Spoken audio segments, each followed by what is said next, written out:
सभी हरि भक्तों को जय श्री हरि। आज हम लेकर आए हैं श्री विष्णु पुराण की श्रृंखला में द्वितीय अंश का तीसरा और चौथा अध्याय। नारायणं नमस्कृत्य नरं चैव नरोत्तमं देवीं सरस्वतीं व्यासं ततो जयमुदीरयेत्। श्री विष्णु पुराण तीसरा अध्याय, भारत आदि 9 खंडों का विभाग। श्री पराशर जी बोले, हे मैत्रेय, जो समुद्र के उत्तर तथा हिमालय के दक्षिण में स्थित है वह देश भारतवर्ष कहलाता है। उसमें भरत की संतान बसी हुई है। हे महामुने, इस विस्तार 9000 योजन है। इसका विस्तार 9000 योजन है। यह स्वर्ग और अपवर्ग प्राप्त करने वालों की कर्म भूमि है। इसमें महेंद्र, मलय, सह्य, शुक्तिमान, ऋक्ष, विंध्य और पारियात्र ये 7 कुल पर्वत हैं। हे मुने, इसी देश में मनुष्य शुभ कर्मों द्वारा स्वर्ग अथवा मोक्ष प्राप्त कर सकते हैं और यहीं से पाप कर्मों में प्रवृत्त होने पर वे नरक अथवा तिर्यक योनि में पड़ते हैं। यहीं से कर्मानुसार स्वर्ग, मोक्ष, अंतरिक्ष अथवा पाताल आदि लोकों को प्राप्त किया जा सकता है। पृथ्वी में यहाँ के सिवा और कहीं भी मनुष्य के लिए कर्म की विधि नहीं है। इस भारतवर्ष के 9 भाग हैं। उनके नाम ये हैं: इंद्रद्वीप, कसेरु, ताम्रपर्ण, गभस्तिमान, नागद्वीप, सौम्य, गंधर्व और वारुण तथा यह समुद्र से घिरा हुआ द्वीप, उसमें नवा है। यह द्वीप उत्तर से दक्षिण तक सहस्त्र योजन है। इसके पूर्वीय भाग में किरातलोक और पश्चिमी में यवन बसे हुए हैं तथा यज्ञ, युद्ध और व्यापार आदि अपने अपने कर्मों की व्यवस्था के अनुसार आचरण करते हुए ब्राह्मण, क्षत्रिय, वैश्य और शूद्रगण वर्ण विभागानुसार मध्य में रहते हैं। हे मुने, इसकी शतद्रु और चंद्रभागा आदि नदियां हिमालय की तलेटी से, वेद और स्मृति आदि पारियात्र पर्वत से, नर्मदा और सुरसा आदि विंध्याचल से तथा तापी, पयोष्णी और निर्विंध्या आदि ऋक्षगिरी से निकली हैं। गोदावरी, भीमरथी और कृष्णवेणी आदि पापहारिणी नदियां सह्य पर्वत से उत्पन्न हुई कही जाती हैं। कृतमाला और ताम्रपर्णी आदि मलयांचल से, त्रिसामा और आर्यकुल्या आदि महेंद्रगिरी से तथा ऋषिकुल्या और कुमारी आदि नदियां शुक्तिमान पर्वत से निकली हैं। इनकी और भी सहस्त्रों शाखा नदियां और उपनदियां हैं। इन नदियों के तट पर कुरु, पांचाल और मध्य देश आदि के रहने वाले, पूर्व देश और कामरूप के निवासी, पुंड्र, कलिंग, मगध और दक्षिणात्य लोग, अपरांत देशवासी, सौराष्ट्रगण तथा शूर, आभीर और अर्बुदगण, कारुष, मालव और पारियात्र निवासी, सौवीर, सेंधव, हूण, साल्व और कौशल देशवासी तथा माद्र, आराम, अम्बुशष्ठ और पारसीगण रहते हैं। हे महाभाग, वे लोग सदा आपस में मिलकर रहते हैं और इन्हीं का जल पान करते हैं। इनकी सन्निधि के कारण वे बड़े हृष्टपुष्ट रहते हैं। हे मुने, इस भारतवर्ष में ही सत्ययुग, त्रेता, द्वापर और कली नामक 4 युग हैं, अन्यत्र कहीं नहीं। इस देश में परलोक के लिए मुनिजन तपस्या करते हैं, याज्ञिक लोग यज्ञानुष्ठान करते हैं और दानीजन आदरपूर्वक दान देते हैं। जम्बूद्वीप में यज्ञमय यज्ञ पुरुष भगवान विष्णु का सदा यज्ञों द्वारा यजन किया जाता है। इसके अतिरिक्त अन्य द्वीपों में उनकी और प्रकार से उपासना होती है। हे महामुने, इस जम्बू द्वीप में भी भारतवर्ष सर्वश्रेष्ठ है, क्योंकि यह कर्म भूमि है और इसके अतिरिक्त अन्यान्य देश भोग भूमियां हैं। हे सत्तम, जीव को सहस्त्रों जन्मों के अनंतर महान पुण्यों का उदय होने पर ही कभी इस देश में मनुष्य जन्म प्राप्त होता है। देवगण भी निरंतर यही गान करते हैं कि जिन्होंने स्वर्ग और अपवर्ग के मार्गभूत भारतवर्ष में जन्म लिया है, वे पुरुष हम देवताओं की अपेक्षा भी अधिक धन्य बड़भागी हैं। जो लोग इस कर्म भूमि में जन्म लेकर अपने फलाकांक्षा से रहित कर्मों को परमात्मा स्वरूप श्री विष्णु भगवान को अर्पण करने से, निर्मल और पाप पुण्य से रहित होकर उन अनंत में ही लीन हो जाते हैं, वे धन्य हैं। पता नहीं अपने स्वर्गप्रद कर्मों का क्षय होने पर हम कहाँ जन्म ग्रहण करेंगे। धन्य तो वे ही मनुष्य हैं जो भारत भूमि में उत्पन्न होकर इंद्रियों की शक्ति से हीन नहीं हुए हैं। हे मैत्रेय, इस प्रकार लाख योजन के विस्तार वाले नववर्ष विशिष्ट तथा जम्बूद्वीप का मैंने तुमसे संक्षेप में वर्णन किया। हे मैत्रेय, इस जम्बूद्वीप को बाहर चारों ओर से लाख योजन के विस्तार करने वाले वलयाकार खारे पानी के समुद्र ने घेरा हुआ है। इति श्री विष्णु पुराणे द्वितीयांशे तृतीयोऽध्यायः।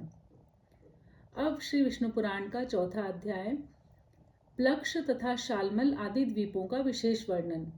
श्री पराशर जी बोले, जिस प्रकार जम्बूद्वीप क्षार समुद्र से घिरा हुआ है, उसी प्रकार क्षार समुद्र को घेरे हुए प्लक्ष द्वीप स्थित है। जम्बूद्वीप का विस्तार 1 लक्ष योजन है और हे ब्रह्मन, प्लक्ष द्वीप का उससे दूना कहा जाता है। प्लक्षद्वीप के स्वामी मेधातिथि के 7 पुत्र हुए। उनमें सबसे बड़ा शांतहय था और उससे छोटा शिशिर। उनके अनंतर क्रमशः सुखोदय, आनंद, शिव और क्षेमक थे तथा 7वां ध्रुव था। ये सब प्लक्षद्वीप के अधीश्वर हुए। उनके अपने अपने अधिकृत वर्षों में प्रथम शांतहय वर्ष है तथा अन्य शिशिर वर्ष, सुखोदय वर्ष, आनंद वर्ष, शिव वर्ष, क्षेमक वर्ष और ध्रुव वर्ष हैं तथा उनकी मर्यादा निश्चित करने वाले अन्य 7 पर्वत हैं। हे मुनिश्रेष्ठ, उनके नाम ये हैं, सुनो। गोमेद, चंद्र, नारद, दुंदुभि, सोमक, सुमना और 7वां वैभ्राज। इन अति सुरम्य वर्ष पर्वतों और वर्षों में देवता और गंधर्वों के सहित सदा निष्पाप प्रजा निवास करती है। वहाँ के निवासीगण पुण्यवान होते हैं और वे चिरकाल तक जीवित रहकर मरते हैं। उनको किसी प्रकार की आदि व्याधि नहीं होती, निरंतर सुख ही रहता है। उन वर्षों की 7 ही समुद्रगामिनी नदियां हैं। उनके नाम मैं तुम्हें बतलाता हूँ, जिनके श्रवण मात्र से वे पापों को दूर कर देती हैं। वहाँ अनुतप्ता, शिखी, विपाशा, त्रिदिवा, अक्लमा, अमृता और सुकृता, ये ही 7 नदियां हैं। यह मैंने तुमसे प्रधान प्रधान पर्वत और नदियों का वर्णन किया। वहाँ छोटे छोटे पर्वत और नदियां तो और भी सहस्त्रों हैं। उस देश के हृष्टपुष्ट लोग सदा उन नदियों का जलपान करते हैं। हे द्विज, उन लोगों में ह्रास अथवा वृद्धि नहीं होती और न उन 7 वर्षों में युग की ही कोई अवस्था है। हे महामते, हे ब्रह्मन, प्लक्ष द्वीप से लेकर शाक द्वीप पर्यंत 6 द्वीपों में सदा त्रेतायुग के समान समय रहता है। इन द्वीपों के मनुष्य सदा निरोग रहकर 5000 वर्ष तक जीते हैं और इनमें वर्णाश्रम विभागानुसार 5 धर्म, अहिंसा, सत्य, अस्तेय, ब्रह्मचर्य और अपरिग्रह वर्तमान रहते हैं। वहाँ जो 4 वर्ण हैं वह मैं तुम्हें सुनाता हूँ। हे मुनि सत्तम, उस द्वीप में जो आर्यक, कुरर, विदिष्य और भावी नामक जातियां हैं, वे ही क्रम से ब्राह्मण, क्षत्रिय, वैश्य और शूद्र हैं। हे द्विजोत्तम, उसी में जम्बू वृक्ष के ही परिमाण वाला एक प्लक्ष पाकर का वृक्ष है, जिसके नाम से उसकी संज्ञा प्लक्ष द्वीप हुई है। वहाँ आर्यकादि वर्णों द्वारा जगत सृष्टा सर्वरूप सर्वेश्वर भगवान हरि का सोम रूप से यजन किया जाता है। प्लक्षद्वीप अपने ही बराबर परिमाण वाले वृत्ताकर इक्षुरस के समुद्र से घिरा हुआ है। हे मैत्रेय, वृत्ताकार इक्षुरस के समुद्र से घिरा हुआ है। हे मैत्रेय, इस प्रकार मैंने तुमसे संक्षेप में प्लक्ष द्वीप का वर्णन किया। अब तुम शालमल द्वीप का विवरण सुनो। शालमल द्वीप के स्वामी वीरवर वपुष्मान थे। उनके पुत्रों के नाम सुनो। हे महामुने, वे श्वेत, हरित, जीमूत, रोहित, वैद्युत, मानस और सुप्रभ थे। उनके 7 वर्ष उन्हीं के नामानुसार संज्ञा वाले हैं। यह प्लक्ष द्वीप को घेरने वाला इक्षुरस का समुद्र अपने से दूने विस्तार वाले इस शालमल द्वीप से चारों ओर से घिरा हुआ है। वहाँ भी रत्नों के उद्भव स्थान रूप 7 पर्वत हैं, जो उसके 7 वर्षों के विभाजक हैं तथा 7 नदियां हैं। पर्वतों में पहला कुमुद, दूसरा उन्नत और तीसरा बलाहक है तथा चौथा द्रोणांचल है, जिसमें नाना प्रकार की महाऔषधियां हैं। 5वां कंक, 6ठा महिष और 7वां गिरिवर ककुद्यान है। अब नदियों के नाम सुनो। वे योनि, तोया, वितृष्णा, चंद्रा, मुक्ता, विमोचनी और निवृत्ति हैं तथा स्मरण मात्र से ही सारे पापों को शांत कर देने वाली हैं। श्वेत, हरित, वैद्युत, मानस, जीमूत, रोहित और अति शोभायमान सुप्रभ, ये उसके चारों वर्णों से युक्त 7 वर्ष हैं। हे महामुने, शालमल द्वीप में कपिल, अरुण, पीठ और कृष्ण, ये 4 वर्ण निवास करते हैं, जो पृथक पृथक क्रमशः ब्राह्मण, क्षत्रिय, वैश्य और शूद्र हैं। ये यजनशील लोग सबकी आत्मा अव्यय और यज्ञ के आश्रय वायु रूप विष्णु भगवान का श्रेष्ठ यज्ञों द्वारा यजन करते हैं। इस अत्यंत मनोहर द्वीप में देवगण सदा विराजमान रहते हैं। इसमें शालमल यानी सेमल का एक महान वृक्ष है जो अपने नाम से ही अत्यंत शांतिदायक है। यह द्वीप अपने समान ही विस्तार वाले एक मदिरा के समुद्र से सब ओर से पूर्णतया घिरा हुआ है और यह सुरा समुद्र शालमल द्वीप से दूने विस्तार वाले कुशद्वीप द्वारा सब ओर से परिवेष्टित है। कुशद्वीप में वहां के अधिपति ज्योतिष्मान के 7 पुत्र थे। उनके नाम सुनो। वे उद्भिद, वेणुमान, वैरथ, लंबन, धृति, प्रभाकर और कपिल थे। उनके नामानुसार ही वहां के वर्षों के नाम पड़े। उसमें दैत्य और दानवों के सहित मनुष्य तथा देव, गंधर्व, यक्ष और किन्नर आदि निवास करते हैं। हे महामुने, वहां भी अपने अपने कर्मों में तत्पर दमी, सुष्मी, स्नेह और मंदेह नामक 4 ही वर्ण हैं जो क्रमशः ब्राह्मण, क्षत्रिय, वैश्य और शूद्र ही हैं। अपने प्रारब्ध क्षय के निमित्त शास्त्रानुकूल कर्म करते हुए वहां कुशद्वीप में ही वे ब्रह्मरूप जनार्दन की उपासना द्वारा अपने प्रारब्ध फल के देने वाले अत्युग्र अहंकार का क्षय करते हैं। हे महामुने, उस द्वीप में विद्रुम, हेमशैल, द्युतिमान, पुष्पवान, कुशेशय, हरि और 7वां मंदराचल, ये 7 पर्वत वर्ष हैं तथा उसमें 7 ही नदियां हैं। उनके नाम क्रमशः सुनो। वे धूत पापा, शिवा, पवित्रा, सम्मति, विद्युत, अंभा और मही हैं। ये संपूर्ण पापों को हरने वाली हैं। वहां और भी सहस्त्रों छोटी छोटी नदियां और पर्वत हैं। कुशद्वीप में एक कुश का झाड़ है, उसी के कारण इसका यह नाम पड़ा। यह द्वीप अपने ही बराबर विस्तार वाले घी के समुद्र से घिरा हुआ है और यह घृत समुद्र क्रौंच द्वीप से परिवेष्टित है। हे महाभाग, अब इसके अगले क्रौंच नामक महाद्वीप के विषय में सुनो, जिसका विस्तार कुशद्वीप से दूना है। क्रौंच द्वीप में महात्मा द्युतिमान के जो पुत्र थे, उनके नामानुसार ही महाराज द्युतिमान ने उसके वर्षों के नाम रखे। हे महामुने, उसके कुशल, मंदक, उष्ण, पीवर, अंधकारक, मुनि और दुंदुभि ये 7 पुत्र थे। वहां भी देवता और गंधर्वों से सेवित अति मनोहर 7 वर्ष पर्वत हैं। हे महाबुद्धे, उनके नाम सुनो। उनमें पहला क्रौंच, दूसरा वामन, तीसरा अंधकारक, चौथा घोड़ी के मुख समान रत्नमय स्वाहिनी पर्वत, 5वां दिवाव्रत, 6ठा पुंडरीकवान और 7वां महापर्वत दुंदुभि है। वे द्वीप परस्पर एक दूसरे से दूने हैं और उन्हीं की भांति उनके पर्वत भी उत्तरोत्तर द्विगुण हैं। इन सुरम्य वर्षों और पर्वत श्रेष्ठों में देवगणों के सहित संपूर्ण प्रजा निर्भय होकर रहती है। हे महामुने, वहां के ब्राह्मण, क्षत्रिय, वैश्य और शूद्र क्रम से पुष्कर, पुष्कल, धन्य और तिष्य कहलाते हैं। हे मैत्रेय, वहां जिनका जलपान किया जाता है उन नदियों का विवरण सुनो। उस द्वीप में 7 प्रधान तथा अन्य सैकड़ों क्षुद्र नदियां हैं। वे 7 वर्ष नदियां गौरी, कुमुद्वती, संध्या, रात्रि, मनोजवा, शांति और पुंडरीका हैं। वहां भी रुद्ररूपी जनार्दन भगवान विष्णु की पुष्करादि वर्णों द्वारा यज्ञ आदि से पूजन की जाती है। यह क्रौंच द्वीप चारों ओर से अपने तुल्य परिमाण वाले दधिमंड मट्ठे के समुद्र से घिरा हुआ है। और हे महामुने, यह मट्ठे का समुद्र भी शाक द्वीप से घिरा हुआ है जो विस्तार में क्रौंच द्वीप से दूना है। शाक द्वीप के राजा महात्मा भव्य के भी 7 ही पुत्र थे। उनको भी उन्होंने पृथक पृथक 7 वर्ष दिए। वे 7 पुत्र जलद, कुमार, सुकुमार, मरीचक, कुसुमोद, मौदाकी और महाद्रुम थे। उन्हीं के नामानुसार वहां क्रमशः 7 वर्ष हैं और वहां भी वर्षों का विभाग करने वाले 7 ही पर्वत हैं। हे द्विज, वहां पहला पर्वत उदयाचल है और दूसरा जलाधार तथा अन्य पर्वत रैवतक, श्याम, अस्ताचल, आंबिकेय और अति सुरम्य गिरिश्रेष्ठ केसरी हैं। वहां सिद्ध और गंधर्वों से सेवित एक अति महान शाक वृक्ष है, जिसके वायु का स्पर्श करने से हृदय में परम आह्लाद उत्पन्न होता है। वहां चतुर्वर्ण से युक्त अति पवित्र देश और समस्त पाप तथा भय को दूर करने वाली सुकुमारी, कुमारी, नलिनी, धेनुका, इक्षु, वेणुका और गभस्थी ये 7 महापवित्र नदियां हैं।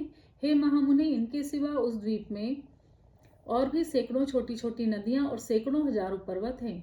स्वर्ग भोग के अनंतर जिन्होंने पृथ्वी पर तल पर आकर जलद आदि स्वर्ग भोग के अनंतर जिन्होंने पृथ्वी तल पर आकर जलद आदि वर्षों में जन्म ग्रहण किया है, वे लोग प्रसन्न होकर उनका जलपान करते हैं। और उन 7 वर्षों में धर्म का ह्रास, पारस्परिक संघर्ष, कलह अथवा मर्यादा का उल्लंघन कभी नहीं होता। वहाँ मग, मागध, मानस और मंदग ये 4 वर्ण हैं।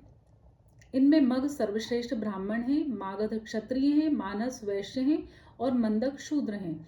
हे महामुने, शाकद्वीप में शास्त्रानुकूल कर्म करने वाले पूर्वोक्त 4 वर्णों द्वारा संयत चित्त से विधिपूर्वक सूर्य रूपधारी भगवान विष्णु की उपासना की जाती है। हे मैत्रेय, यह शाकद्वीप अपने ही बराबर विस्तार वाले मंडलाकार दुग्ध के समुद्र से घिरा हुआ है। और हे ब्राह्मण, यह क्षीर समुद्र शाकद्वीप से दूने परिमाण वाले पुष्कर द्वीप से परिवेष्टित है। पुष्कर द्वीप में वहां के अधिपति महाराज सवन के महावीर और धातकी नामक 2 पुत्र हुए। अतः उन दोनों के नामानुसार उसमें महावीर खंड और धातकी खंड नामक 2 वर्ष हैं। हे महाभाग, इसमें मानसोत्तर नामक एक ही वर्ष पर्वत कहा जाता है, जो इसके मध्य में वलयाकार स्थित है तथा 50 सहस्त्र योजन ऊंचा और इतना ही सब ओर से गोलाकार फैला हुआ है। यह पर्वत पुष्कर द्वीप रूप गोले को मानो बीच में से विभक्त कर रहा है और इससे विभक्त होने से उसमें 2 वर्ष हो गए हैं। उनमें से प्रत्येक वर्ष और वह पर्वत वलयाकार ही है। वहां के मनुष्य रोग, शोक और राग द्वेषादि से रहित हुए 10 सहस्त्र वर्ष तक जीवित रहते हैं। हे द्विज, उनमें उत्तम, अधम अथवा वध्य, वधक आदि विरोधी भाव नहीं है और न उनमें ईर्ष्या, असूया, भय, द्वेष और लोभादि दोष ही हैं। महावीर वर्ष मानसोत्तर पर्वत के बाहर की ओर है और धातकी खंड भीतर की ओर। इनमें देव और दैत्य आदि निवास करते हैं। 2 खंडों से युक्त उस पुष्कर द्वीप में सत्य और मिथ्या का व्यवहार नहीं है और न उनमें पर्वत आदि नदियां ही हैं, पर्वत तथा नदियां ही हैं। वहां के मनुष्य और देवगण समान वेश और समान रूप वाले होते हैं। हे मैत्रेय, वर्णाश्रमाचार से हीन, काम्य कर्मों से रहित और वेदत्रयी, कृषि, दंड नीति और शुश्रूषा आदि से शून्य वे दोनों वर्ष तो मानो अत्युत्तम भौम पृथ्वी के स्वर्ग हैं। हे मुने, उन महावीर और धातकी खंड नामक वर्षों में काल, समय समस्त ऋतुओं में सुखदायक और जरा तथा रोग आदि से रहित रहता है। पुष्कर द्वीप में ब्रह्मा जी का उत्तम निवास स्थान है। यह न्यायग्रोध वट का वृक्ष है, जहाँ देवता और दानवादि से पूजित श्री ब्रह्मा जी विराजते हैं। पुष्कर द्वीप चारों ओर से अपने ही समान विस्तार वाले मीठे पानी के समुद्र से मंडल के समान घिरा हुआ है। इस प्रकार 7 द्वीप 7 समुद्रों से घिरे हुए हैं और वे द्वीप तथा उन्हें घेरने वाले समुद्र परस्पर समान हैं और उत्तरोत्तर दूने होते गए हैं। सभी समुद्रों में सदा समान जल रहता है, उनमें कभी न्यूनता अथवा अधिकता नहीं होती। हे मुनिश्रेष्ठ, पात्र का जल जिस प्रकार अग्नि का संयोग होने से उबलने लगता है, उसी प्रकार चंद्रमा की कलाओं के बढ़ने से समुद्र का जल भी बढ़ने लगता है। शुक्ल और कृष्ण पक्षों में चंद्रमा के उदय और अस्त से न्यूनाधिक न होते हुए भी जल घटता और बढ़ता है। हे महामुने, समुद्र के जल की वृद्धि और क्षय 510 अंगुल तक देखी जाती है। हे विप्र, पुष्कर द्वीप में संपूर्ण प्रजावर्ग सर्वदा बिना प्रयत्न के अपने आप ही प्राप्त हुए षड्रस भोजन का आहार करते हैं। स्वादुदक मीठे पानी के समुद्र के चारों ओर लोक निवास से शून्य और समस्त जीवों से रहित उससे दूनी सुवर्णमयी भूमि दिखाई देती है। वहाँ 10 सहस्त्र योजन विस्तार वाला लोकालोक पर्वत है। यह पर्वत ऊंचाई में भी उतने ही सहस्त्र योजन है। उसके आगे उस पर्वत को सब ओर से आवृत कर घोर अंधकार छाया हुआ है तथा यह अंधकार चारों ओर से ब्रह्मांड कटाह से आवृत है। हे महामुने, अंडकटाह के सहित द्वीप, समुद्र और पर्वतादि युक्त यह समस्त भूमंडल 50 करोड़ योजन विस्तार वाला है। हे मैत्रेय, आकाश आदि समस्त भूतों से अधिक गुण वाली यह पृथ्वी संपूर्ण जगत की आधारभूता और उसका पालन तथा उद्भव करने वाली है। इति श्री विष्णु पुराणे द्वितीयांशे चतुर्थोऽध्यायः। जय श्री हरि।